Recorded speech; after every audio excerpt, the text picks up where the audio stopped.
1. Bunny Elderberry.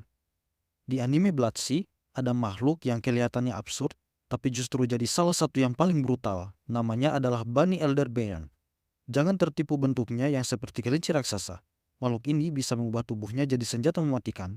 Dari pisau berputar, tusukan tajam, sampai kantong daging raksasa untuk menjebak manusia. Dan begitu seseorang masuk ke dalam kantong itu, mereka tidak langsung mati. Mereka dihancurkan secara perlahan saat masih sadar.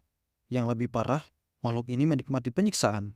Ia bahkan menusuk manusia seperti sate, lalu memakannya.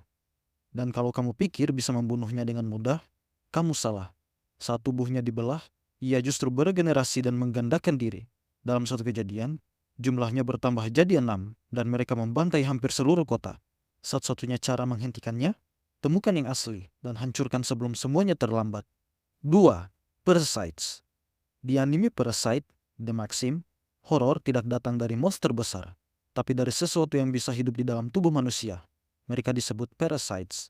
Makhluk ini masuk ke tubuh melalui telinga atau hidung, lalu langsung menuju otak, dan dalam hitungan menit, kepribadian manusia itu hilang sepenuhnya. Parasite mengambil alih tubuhnya, seperti memakai pakaian. Setelah itu, mereka mulai berburu manusia lain sebagai makanan. Yang bikin makin mengerikan, mereka bisa mengubah kepala mereka jadi senjata, seperti pisau, tentakel, bahkan bentuk yang tidak masuk akal. Saat menyerang, wajah mereka terbelah, memperlihatkan mata dan bilah tajam di tempat yang tidak seharusnya. Tapi bagian paling disturbing, mereka bisa hidup seperti manusia normal, bekerja, berbicara, dan tersenyum.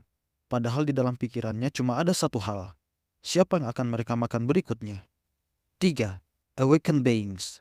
Di dunia Claymore, monster paling mengerikan justru dulunya adalah pahlawan. Mereka disebut Awakened Beings. Awalnya, mereka adalah prajurit Claymore, setengah manusia, setengah monster, yang bertugas melindungi manusia.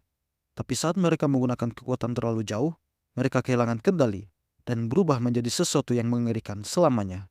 Mereka masih punya ingatan, masih punya kecerdasan, tapi kepribadian mereka berubah jadi sadis dan kejam. Manusia tidak lagi mereka lindungi, melainkan mereka makan. Yang lebih gelap lagi, organisasi yang menciptakan mereka menyembunyikan kebenaran ini. Jadi orang-orang tidak pernah tahu bahwa monster yang mereka takuti itu sebenarnya adalah mantan pelindung mereka sendiri. Dan beberapa di antaranya masih menyimpan sisa emosi manusia, yang justru membuat semuanya terasa lebih tragis dan lebih mengerikan. Menurut versi kamu, apa aja makhluk paling mengerikan di dunia anime? Ayo tuliskan di kolom komentar.